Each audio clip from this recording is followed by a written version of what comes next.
काशी और बिरजू दो दोस्त थे। दोनों एक ही गांव के रहने वाले थे। उनके गांव का नाम धरमौल था। यह गांव पहाड़ी क्षेत्र में बसा हुआ था। बिरजू स्वभाव से शांत और धैर्यवान था। काशी का स्वभाव गुस्से वाला था और वह किसी भी कार्य को लेकर बहुत जल्द ही उत्साहित हो जाता था। काशी और बिरजू एक ही स्कूल में पढ़ाई करते थे। इनके स्कूल के सामने एक ऊंचे पहाड़ की चोटी दिखाई देती थी।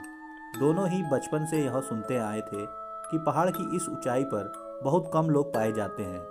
दोनों ही उस चोटी पर पहुंचना चाहते थे। वे दोनों यह विचार करते रहते थे कि आखिर इस चोटी पे कैसे महसूस होता होगा। दोनों ने मिलकर इस पहाड़ी पे चढ़ने की योजना बनाई। अपने साथ उन्होंने खाने पीने का सामान लिया और पहाड़ के लिए चढ़ाई शुरू कर दी। दोनों जैसे जैसे चोटी पर आगे की तरफ बढ़ते जा रहे थे, उनकी उत्सुकता धीरे धीरे बढ़ती जा रही थी। इस बीच उन्होंने उस पहाड़ की बहुत सी छोटी छोटी चोटियां पार कर ली थी।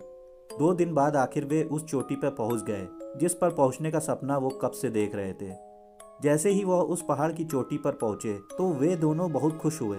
उनकी खुशी का कोई ठिकाना नहीं था, लेकिन उनकी खुशी अधिक देर तक नहीं टिक सकी, क्योंकि उस पहाड़ की चोटी से अन्य पहाड़ दिखाई दे रहा था जो कि उससे भी ऊंचा था। दोनों ही यह देखकर निराश हुए। यह देखकर काशी को बहुत अधिक गुस्सा आया, लेकिन दोनों ने जल्द ही यह फैसला लिया कि वे इस दूसरे पहाड़ के लिए भी चढ़ाई शुरू करेंगे।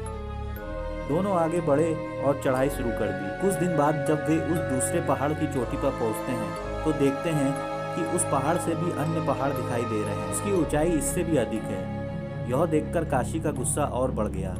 हालांकि बिरजू भी काफी अधिक निराश था, लेकिन उसने खुद को संभाला और किसी तरह से काशी को भी शांत किया। अब उन्होंने निश्चय किया कि इस तीसरे पहाड़ की चोटी पर तो हम अवश्य ही पहुंच के रहेंगे। दोनों ने उस पहाड़ की चोटी से फिर शुरुआत की। दोनों ही काफी अधिक थक चुके थे, लेकिन वे कुछ दिन बाद आखिर उस तीसरे पहाड़ की चोटी पर भी पहुंच जाते हैं। लेकिन ये क्या, उस चोटी से तो एक अन्य पहाड़ की उससे भी अधिक ऊंचाई की चोटी दिखाई दे रही थी। ये सब देखकर तो काशी के गुस्से का स्तर बहुत अधिक बढ़ गया। उसका मन घोर निराशा से भर गया। वह अपने गुस्से पर संयम नहीं रख सका। सबसे ऊंचे पहाड़ की चोटी पर न पहुंच पाने की वजह से काशी ने उस पहाड़ से कूदकर अपनी जान दे दी। बिरजू भी बहुत अधिक डर गया था, लेकिन उसने धैर्य से काम लिया। वह इस बात को अच्छे से समझ चुका था, पहाड़ी क्षेत्र में अनेक पहाड़ों और ऊंची ऊंची चोटियों का होना सामान्य बात है, और वह तीसरे पहाड़ से अपने घर के लिए वापस निकल पड़ा।